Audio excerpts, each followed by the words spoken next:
Hello everybody, welcome to this edition where I'm going to review my HP laptop. No, I'm not going to do that. This is Artifact Highlight. Here we're going to talk about different items in my history slash what some people might call junk collection. The reason we're filming on my desktop today is because the main dresser area, it's been taken over by Construction Paper Battlefield. I'm in the process of making a video that'll be coming out hopefully by the end of April. So we're going to be hanging out over here. We're going to use this area of the film. And our artifact that we're going to be talking about today is this calendar, 1937 calendar from the Pittsburgh Steel Company. And this video is also going to act as a bit of a short history on the company.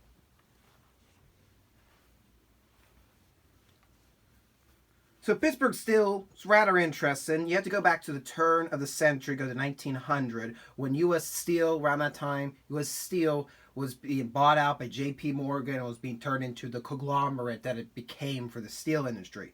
Many former employees started stepping down, branching off, and trying to get their own stakes into the steel industry. One such person was by the name of Wallace H. Rowe from St. Louis, Missouri. He decided with several other businessmen from Pittsburgh to make their own steel corporation, which became simply known as Pittsburgh Steel. In 1901, they purchased 96 acres of land of an old rod and wire mill down in Monessen to begin their steel operations. By 1920, they would have 160 acres, 2 rod mills, 2 wire drawn mills, barbed wire mill, nail mill, frill galvanizing plants, welded fence factory, wire fabric for concrete roads. It was the works. The Pittsburgh Steel Company became. Monessen, which is in Westmoreland County in western Pennsylvania, Monessen became the top industrial city for the county thanks to Pittsburgh Steel. What ended up happening during the Depression essentially was Pittsburgh Steel Company never really updated its facilities, and it was starting to lag behind for the production of other companies in the region. You have to remember the Monongahela River Valley was one giant tube of steel mills. Like from the Pennsylvania border all the way to Pittsburgh, it was nothing but steel mills. So there was a lot of competition against Pittsburgh Steel Company. And what happened was with the Depression that wreaked havoc on a lot of its infrastructure, and ultimately it looked like it was almost going to fold at some points. They had to sell a lot of their stock off. One of the bigger companies that bought stock from Pittsburgh Steel was the Sharon Steel Company, and they actually intended to have a merger with Pittsburgh Steel in 1936.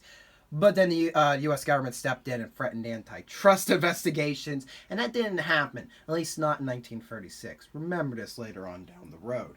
Like many steel companies in the area, they were pulled out of the Depression thanks to World War II. They bumped their employment up to about 7,000, I believe, at one point, between the two plants of Monessen and Allenport.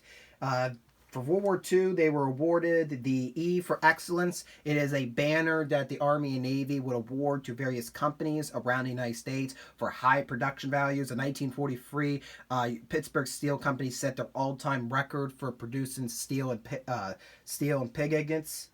What ended up eventually happening, though, was after World War II, was Pittsburgh Steel had a big issue with, they were very resistant to labor unions. They were one of the last steel companies to finally conform to the labor regulations. And that didn't really occur until about the 1960s. Pittsburgh Steel benefited from all the government programs from World War II. They were able to buy a third blast furnace for their mills. They were able to finally update their facilities in the 50s. But also what happened, the labor unions, when they came in, they finally got the regulations, which is a good thing, but unfortunately it heavily slashed into the production for the steel company. And what ended up happening was Pittsburgh Steel for the 60s and 70s just could not keep up with the other larger corporations like U.S. Steel. Pittsburgh Steel Company in 1984 had an issue pretty much. They were too big to be considered a simple steel operation. They were a mixed operation. They did everything from nails to wire to steel. The only other competition on that level was U.S. Steel, and they just could not compete with them. So in 1985, they filed for 1986, they filed for bankruptcy, and ultimately, one of the biggest companies that would buy their assets was Sharon Steel Company. So they eventually finally did get their merger back way in the 80s. Ultimately, what happened was the assets of Pittsburgh Steel Company were sold off. They became smaller and smaller as the steel industry died throughout the 80s and the 90s. The mills were starting to be taken apart, and I don't think there's that much left down in Monessen today of the once giant steel plant for Pittsburgh Steel Company. Now let's take a look at the calendar itself. I got this at a local flea market several years ago. It's actually the second time I've taken out the wrapping. Oh, you didn't see that.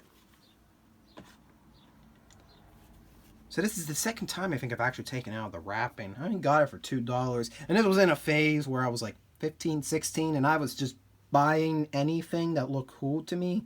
I'm a little more specific now, I think, nowadays. So we got January, and you'll see on each month there is a different message. So I am unsure if this would have hung in one of the factories, or it was just like in somebody's office at home. I like to think it was in the factories, just for the cool value. So you can see there, in order to sell more Pittsburgh Steel, we must sell Pittsburgh Steel more.